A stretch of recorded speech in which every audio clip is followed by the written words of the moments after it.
Isso, 13 e 18. Criança vai para o grão de mostarda. Isso aí. Capítulo 13, versículo Evangelho de 18. hoje. Evangelho de hoje. Vou ler rapidinho. A palavra diz assim: dizia, portanto, Jesus: aqui é semelhante o reino de Deus, e aqui hei de compará-lo.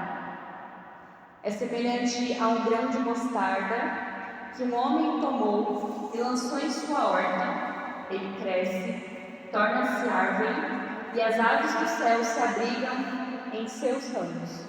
Palavra da salvação. Glória a Deus. Dá um beijo na sua Bíblia. E a primeira coisa que eu pensei quando eu li esse evangelho hoje de manhã foi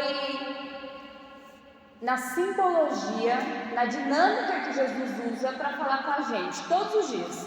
Todo dia a gente tem um evangelho diferente. E hoje, no grupo de hoje, foi este evangelho escolhido. Claro, a liturgia da igreja ela já existe. Os evangelhos eles já são divididos, já está tudo certo. Mas, por providência divina, este evangelho caiu bem no dia de hoje. Na preparação de vocês para o retiro que vai acontecer. Quando Jesus ele fala que o reino dos céus ele se assemelha a um grão de mostarda, ele está falando que nessa terra o reino de Deus ele é a santidade que nós precisamos viver. O que significa isso? Muitas vezes Jesus fala assim: olha, o reino dos céus já está entre vós. Vós sois santos, sede santos como meu Pai é santo, jovens vós sois fortes, porque vencestes o maligno. Paulo fala algumas vezes. Mas o que significa o reino de Deus já estar no meio de nós? Significa a santidade que eu e vocês somos chamados a viver. Nós temos a vocação para ser santos. Nós temos a vocação para ser santos. Isso a gente precisa ter muito claro na nossa cabeça. E aí Jesus ele continua o evangelho, né? Nós precisamos que o reino de Deus ele flua na nossa vida. Em que sentido? Nós precisamos viver o reino. Nós precisamos não somente falar do reino, mas viver o reino. Porque o reino de Deus, ele não acontece onde existe fingimento. Nós muitas vezes conseguimos fazer um teatro por um certo tempo. A gente consegue até fingir quem nós não somos, mentir, a gente consegue sustentar por um tempo. Mas chega uma hora que a verdade ela aparece. Dizia minha avó, uma hora a verdade sempre aparece.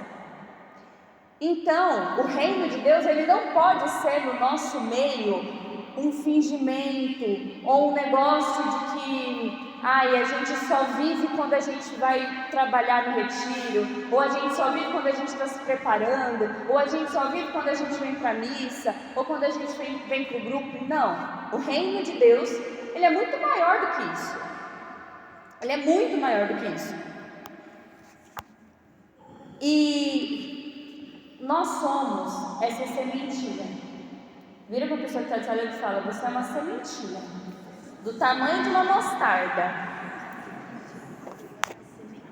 E pela ação do Espírito Santo, porque todo mundo aqui é batizado, certo? Tem alguém que não é batizado? Ninguém, né? Todo mundo aqui é batizado. Se você já foi batizado, se você já recebeu o crisma, você tem o Espírito Santo de Deus agindo em você. Não tem conversa. Você tem o Espírito Santo de Deus, você se tornou filho dele, filho de Deus. Então o Espírito Santo ele já está em você. O reino, ele já está em nós. A potência já está em nós. Porque veja, uma semente de mostarda, ela não é árvore, ela é ainda uma semente. Ela é o quê? Semente em potência de árvore. Só que muita coisa do processo de ser uma semente até chegar a ser uma árvore acontece muita coisa nesse caminho. Pode nem acontecer. Ela pode morrer. Quantas vezes, lembrei aqui, né, sou professora de inglês, então a gente usa essas dinâmicas assim com as crianças, e a gente faz aquela dinâmica do feijão, né? Quem nunca plantou um feijão no algodão dentro da escola, né? No copinho. E várias vezes eu plantei, muitas vezes na escola, só que o feijão não vingava. E aí eu ficava pensando, nossa, mas deve ser que eu não botei água, porque não tem sol, mas não vingava o feijão. E eu tentei muitas vezes. Só que era uma semente em potência de feijão, de árvore. Só que ali já tinha. Nós, como cristãos, nós como batizados, nós já temos a potência do Espírito Santo. A gente já tem o Espírito Santo. E a gente não tem uma porçãozinha do Espírito Santo. A gente tem ele todo.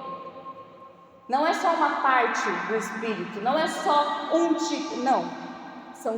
É todo o Espírito. Deus derramou em nós todo o Espírito. E quando a gente pensa nisso, né? Como é que a gente faz para, por exemplo, expandir uma semente? O que acontece com uma semente para ela poder crescer? Quem sabe? Tem que cuidar da terra. Cuidar, que mais? Adubo, água, sol. O que acontece com a semente quando ela começa a crescer? Quem sabe? Ela vai se transformando, ela morre. Para quem já viu aqueles vídeos de Instagram besta, assim, rapidinho, que ele vai passando, a semente ela começa a rachar, ela começa a quebrar, e aí começa a surgir um brotinho. Só que para ela poder crescer, ela precisa quebrar. Jesus já falava, né? Quem não cair na terra e não morrer, não produzirá frutos. A semente de mostarda que o Senhor vem falando e que nós precisamos crescer e chegar a ser uma árvore grande, uma árvore onde as pessoas encontram em nós abrigo, ela antes precisou ser quebrada. Antes ela precisou sofrer transformação. Ela precisou ser rasgada. E a mesma coisa acontece com nós. Quando o Espírito Santo de Deus ele começa a agir em nós começamos a quebrar. Nós precisamos começar a transformar. As coisas dentro de nós precisam começar a ganhar movimento. Essa semana eu atendi uma menina, falei para vocês que a gente tem um trabalho com jovens, né? Adolescentes, assim, são bem mais novinhos. E eu atendi a ela e ela falava assim pra mim, eu leio o Evangelho, eu medito, eu leio todo dia. E eu não consigo ter intimidade, parece que eu estou lendo um livro da escola, parece que eu estou lendo um texto de biologia, de qualquer coisa. E eu não consigo ter intimidade. Opa, boa noite. E eu não consigo ter intimidade com essa palavra. Não é como se eu estivesse lendo o verbo. E aí eu falei para ela, eu falei assim, ô fulana, você precisa entender que o Evangelho, ele precisa nos impactar. Todo santo dia. Quando a gente lê, seja a primeira leitura, seja um salmo, seja o Evangelho, seja qualquer outra passagem bíblica, nós precisamos ser impactados por ela. Porque isso aqui, com todo respeito, isso aqui é a forma com a qual Deus nos comunicou. O Verbo se encarnou. E hoje nós temos essa Bíblia, nós temos os textos sagrados que estão escritos aqui e que muitas pessoas deram a vida para que a gente estivesse aqui bonitinho, com zíper e tudo, até com post-it, para que a gente pudesse ler. E não lê como a gente lê qualquer coisa no Instagram, em qualquer lugar, mas lê de verdade. Lê tendo uma profunda experiência com Ele. Porque quando Jesus estava falando isso, não sei se vocês sabem disso, mas em cada momento da vida de Cristo, Ele pensava na Júlia. Como é seu nome? Não ouvi. Ele pensava em você. Todos os momentos da vida de Cristo. Ele não pensava em todo mundo, no mundo inteiro. Ele pensava em você. Toda a vida de Cristo foi pensando em você. É por isso que quando a gente lê o Evangelho, a gente encontra respostas para a nossa vida. Quando eu leio o Evangelho, eu preciso encontrar respostas para a minha vocação, eu preciso encontrar respostas para a minha família, eu preciso encontrar respostas para os meus filhos, para as pessoas que eu atendo, para os jovens que eu converso, para o meu carisma. Quando eu leio o Evangelho, eu preciso ter um encontro pessoal e íntimo com Cristo, porque Ele está nos comunicando. É como se o Verbo se encarnasse em nós de novo. E por que eu estou focando tanto na intimidade com a Palavra de Deus? Porque é assim que a semente chamada você começa a ser transformada. Quando eu leio o Evangelho e eu olho para a Júlia e vejo uma Júlia que ainda não vive o que está aqui, opa, alguma coisa errada eu tenho. Então a Júlia precisa mudar. Quando eu leio de novo, esse aqui, nossa, esse aqui é bonito. Ah, um Deus fofo, esse aqui eu gostei, Jesus foi tranquilo aqui. Tudo bem, ponto para mim. Li outro dia, fui impactada de novo, percebi que eu ainda não vivo isso aqui. Rasga mais uma vez, transforma mais uma vez, a semente é quebrada mais uma vez. Por quê? Porque é só desse jeito que a semente de mostarda, ela vai crescendo em nós e vai virando uma árvore frutuosa. O Senhor fala que que a árvore de mostarda, os pássaros encontravam descanso nela. Os pássaros iam lá para descansar nessa árvore. É por isso que o Evangelho, na sua grande maioria, ele é amor, ele é tranquilidade, ele é silêncio, ele é paz, ele é justiça. Mas o Evangelho exige de nós renúncia e sacrifício. A gente não pode tirar essa parte. Quando a gente comunica a Cristo, a gente não pode tirar a parte de que Cristo foi crucificado e de que Ele sofreu tudo isso, de que Ele foi literalmente rasgado. Não é que a semente quebrou, a semente foi triturada. Cristo foi triturado para que Ele pudesse cumprir a vontade do Pai. E o Evangelho, ele precisa exigir isso de nós. Porque quando a gente vai falar disso, e não é que todo mundo vai... estou usando aqui o retiro que vocês vão trabalhar, mas eu queria que vocês fossem levando para todas as outras áreas da vida de vocês, né? Quando a gente vai trabalhar num retiro, quando a gente vai pregar, quando a gente vai servir na cozinha, na intercessão, ou quando vai só para lavar banheiro, quando vai só para ficar limpando o chão, exige sacrifício nosso. Precisa me doer. Quando eu leio o Evangelho não me dói, não fala, não me incomoda, é porque está lendo errado. Está lendo errado. Esse quebrar de Cristo vai nos modificando e vai nos transformando em quem nós precisamos ser.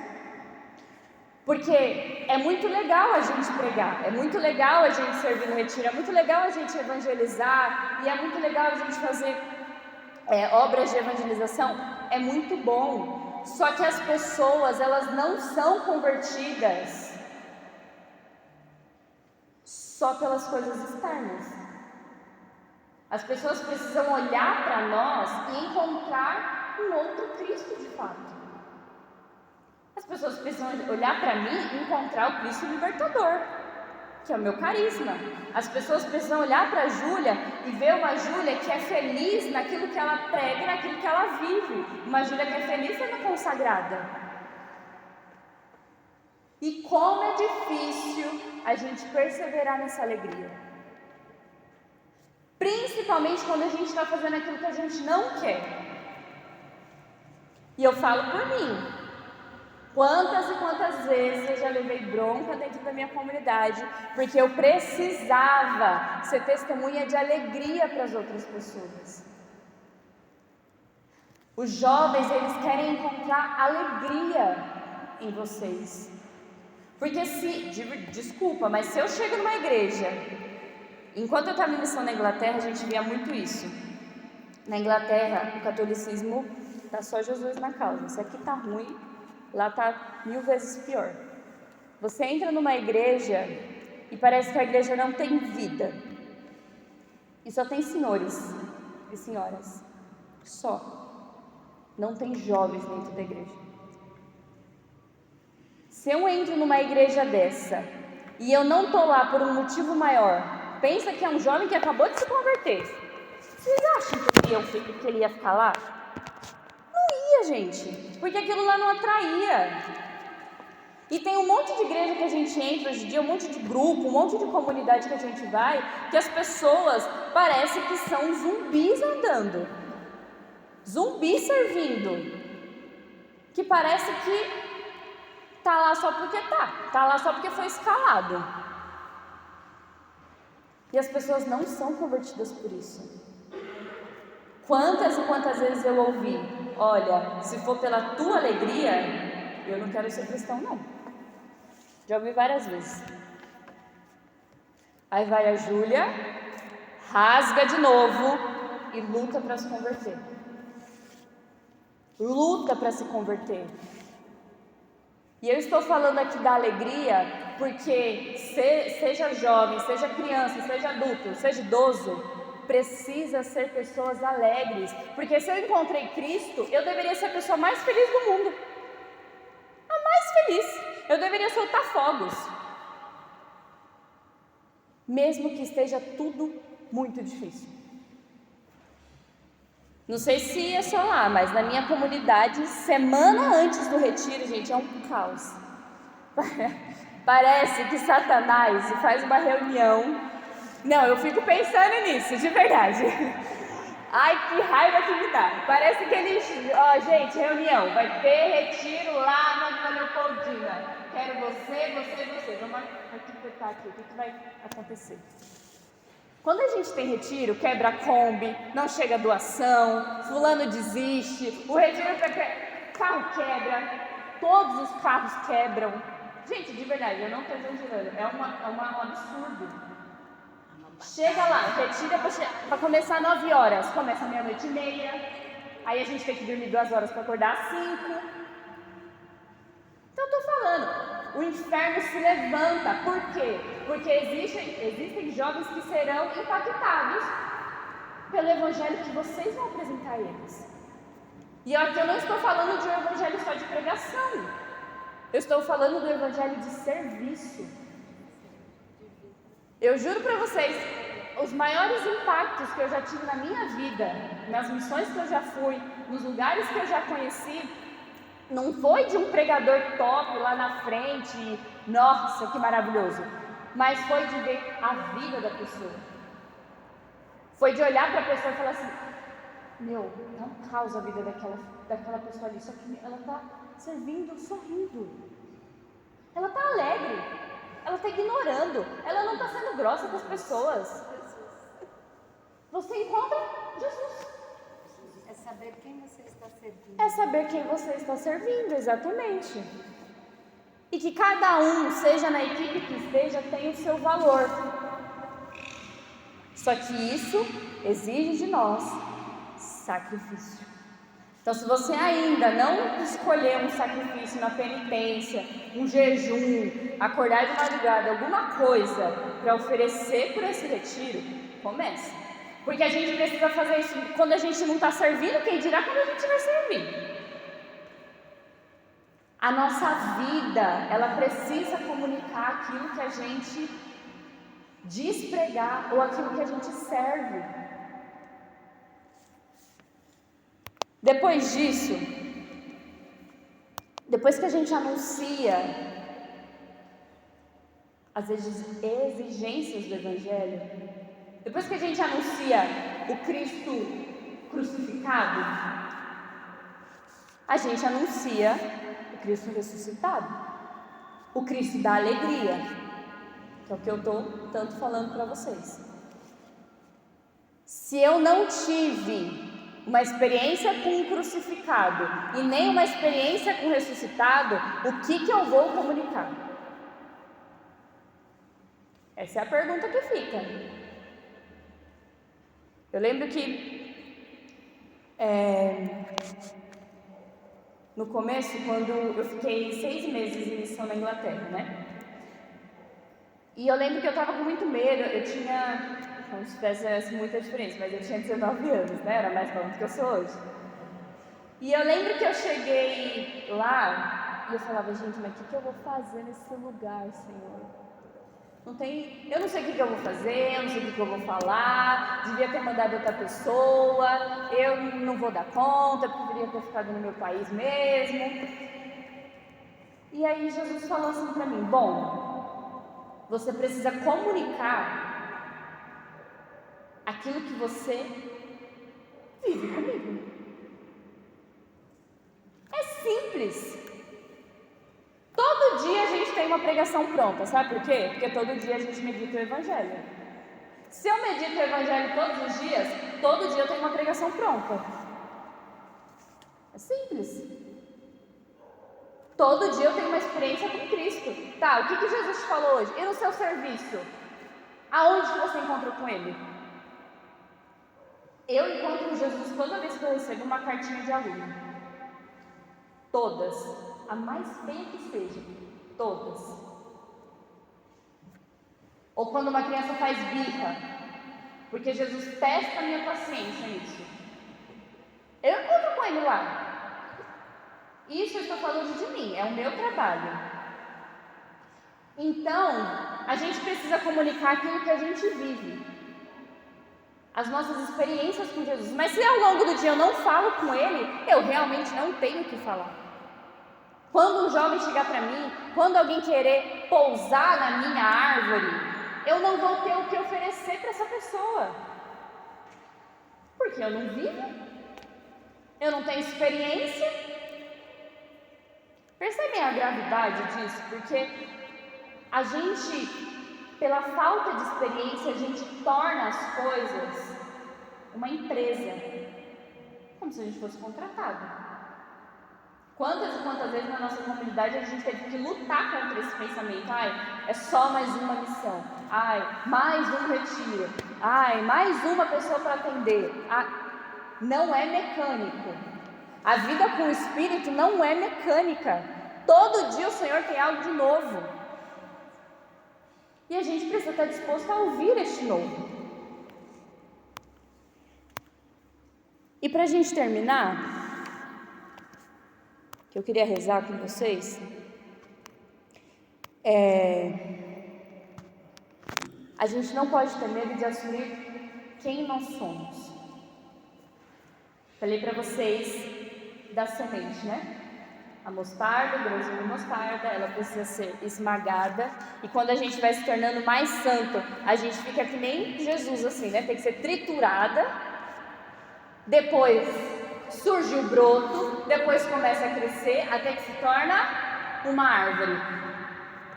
Daí começa a nascer as folhas, a flor, da flor sai o fruto e o fruto alimenta a outros. Uma mostarda não é um grão de feijão, que não é uma semente de maçã, que não é uma semente de morango, que não é uma uva. Cada um tem um chamado específico. Não sei se vocês já viram, mas de vez em quando a gente vê assim no Instagram, né?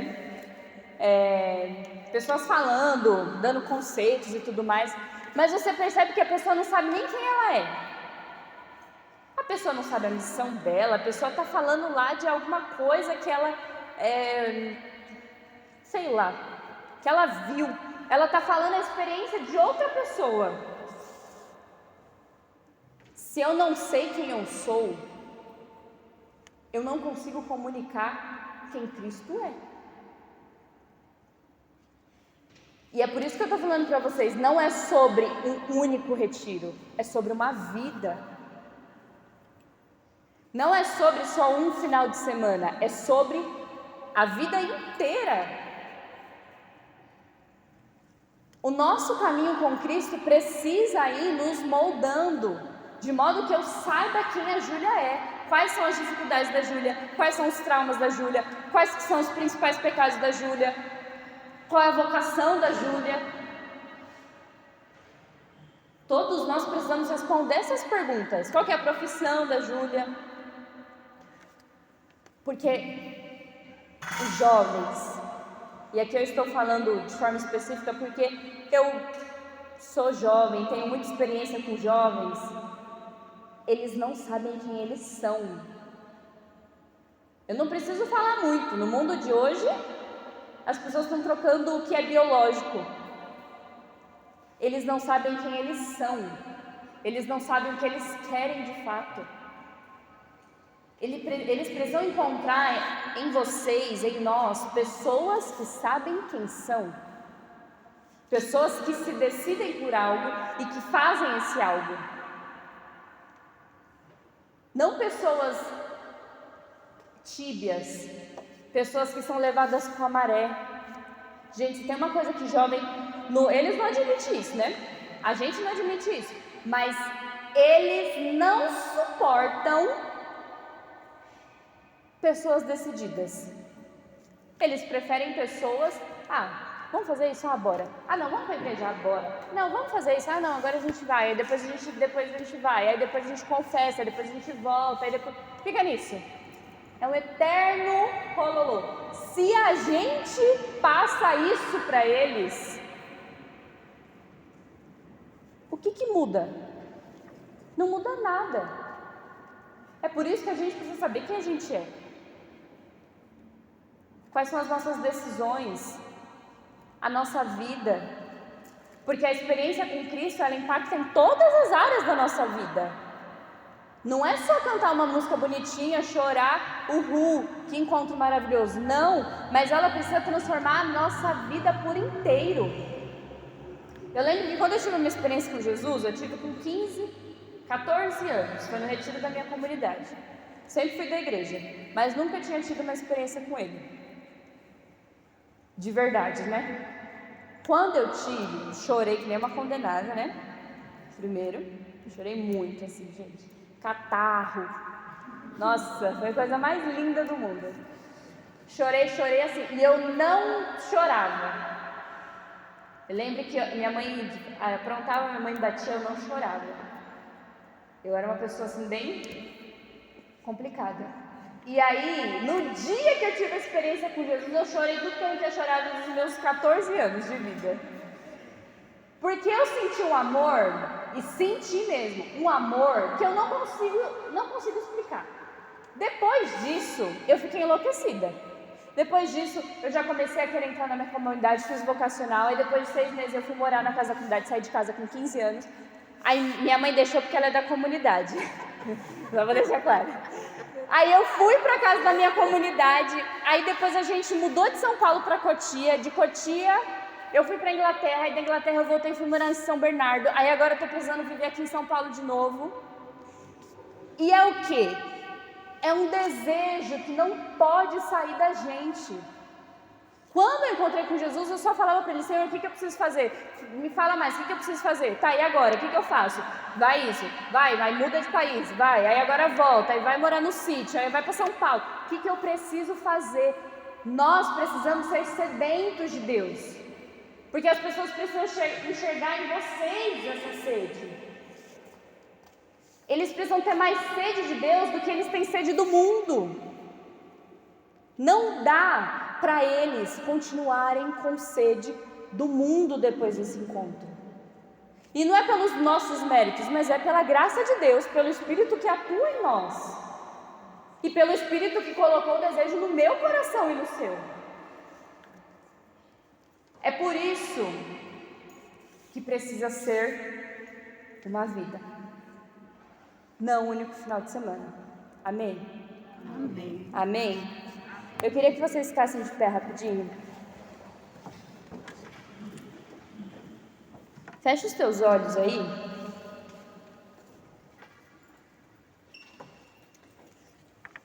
Eu queria pedir o Espírito Santo de Deus neste lugar. O lugar mais propício, onde a gente tem a presença de Jesus Eucarístico, onde alguns de nós comungaram o Senhor faz pouco tempo. Venha, Espírito Santo de Deus. Se você sabe orar, reza com as suas palavras, pede para o Espírito: Senhor, eu quero mais de Ti. Eu quero sentir mais sede de Ti, Jesus. Eu quero ser impactado, Senhor, pela Tua graça, pela Tua glória. Senhor, eu não quero viver de máscaras daquilo que eu prego, daquilo que eu digo que eu vivo, mas que eu não vivo de fato. Eu quero te ver no outro. Se o seu desejo está fraco, pede para o Senhor mais desejo. Se a sua vida dupla ainda insiste, pede para o Senhor a graça de uma verdadeira conversão. Se você não se sente alegre, pede para o Espírito Santo de Deus a alegria. Venha, Espírito Santo de Deus, sobre nós.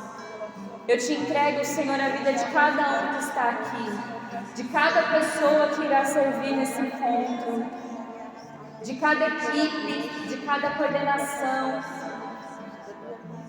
da comunicação desse retiro, dos pregadores, das cozinheiras, dos cozinheiros, daqueles que limparão os lugares, daqueles que cuidarão da organização, dos músicos desse retiro. Venha, Espírito Santo de Deus, sobre nós. Nós queremos mais, Senhor. Nós queremos sentir mais da Tua presença. Nós não experimentamos em potência, em potencialidade, tudo aquilo que o Teu Espírito tem para nós. Nós queremos fazer uma profunda experiência com o Senhor, todos os dias, Senhor Jesus. Vem, Espírito Santo de Deus, sobre nós.